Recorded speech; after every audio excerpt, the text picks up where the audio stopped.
ओम श्री रामचंद्राय नमः।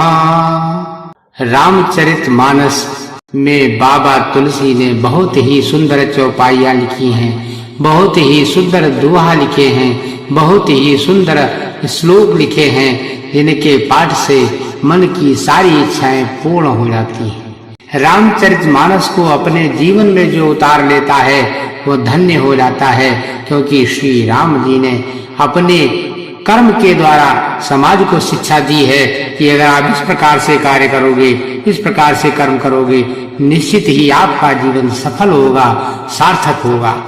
रामचरितमानस में हर चौपाई तो महामंत्र है, लेकिन आप किसी प्रकार से अगर समस्याओं में घिर जाएं, कहीं आपको कोई रास्ता दिखाई न पड़े, भगवान श्री राम की शरण में जाएं। रामचरितमानस का बहुत ही सुंदर दोहा, जब विभीषण जी श्री राम जी से मिलने आए तो बाबा तुलसी एक दोहा लिखते हैं, जिसके पाठ करने से सारे कार्य पूर्ण हो जाते हैं, सारे मन के मनोरथ पूर्ण हो जाते हैं, इसमें कोई संशय संदेह नहीं है। आइए जानते हैं वह कौन सा दोहा बाबा तुलसी ने रामचरितमानस में लिखा है।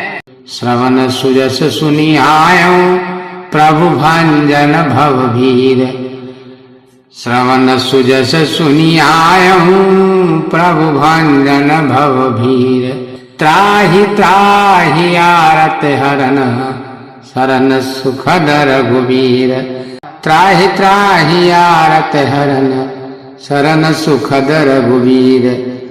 विभीषण जब भगवान श्री राम के पास मिलने आता है तो कहता है कि हे नाथ, तुम्हारा सुर सुन करके मैं आपके पास आया हूँ, अपनी शरण में लीजिए, अपनी शरण में लीजिए।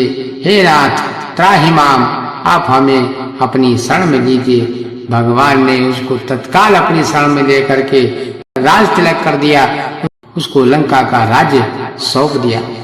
अर्थात भगवान श्री राम की शरण में जो जाता है उसका भगवान सदैव कल्याण करते हैं। इस चौपाई का जो पाठ करता है भगवान उसको अपनी शरण में ले लेते हैं। और इसके साथ ही भगवान का ध्यान करते समय निष्कपट निर्मल हृदय से भगवान का ध्यान करें। भगवान कहते हैं कि निर्बल मन जन सो मोहि पावा, मोहि कपट छल चित्र न भावा। जो भगवान को निश्चल प्रेम से, भगवान को निर्मल मन से पुकारता है, भगवान उसके लिए दौड़े चले आते हैं। गज ने भगवान को पुकारा, भगवान नंगे पैर दौड़ के आते हैं। द्रौपदी ने भगवान को पुकारा, भगवान दौड़े चले आते हैं। इसलिए जो निर्मल मन से निष्कपट भाव से भगवान को याद करता है, भगवान उसकी रक्षा सदैव करते हैं, इसमें कोई संशय संदेह नहीं है। इसलिए विभीषण द्वारा कही गई उस चौपाई का ध्यान करें और भगवान का ध्यान करें, निश्चित ही आप अपने कार्य में सफल होंगे, इसमें कोई संशय संदेह नहीं है। बोल सियापति रामचंद्र की जय, पवन सुत हनुमान की जय।